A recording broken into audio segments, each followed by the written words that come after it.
But hanggang ngayon, wala ka pa ring ipon. Hindi dahil sa kita mo yan, kundi sa mali mong mindset pagdating sa pera. In this short video, malalaman natin ang 5 maling mindset sa pera kaya wala kang ipon at dapat mong baguhin. Number 1, deserve ko tong mindset. Kahit gipit, bili agad. Rewards mo raw sa pagod mo, pero utang naman ang kapalit. Number 2, saka na lang ako mag-ipon. News Plus, laging may emergency, laging may dahilan.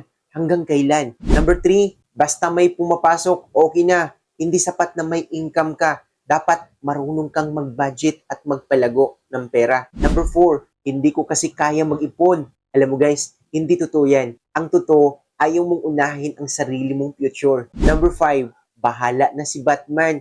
Alam mo guys, hindi si Batman ang magre-retero para sa'yo. Gising guys, kung gusto mong mabago ang buhay mo, simulan mo na ngayon, hindi bukas, hindi next sweldo. Ngayon, guys, sama-sama tayong umangat. Follow, like, and share.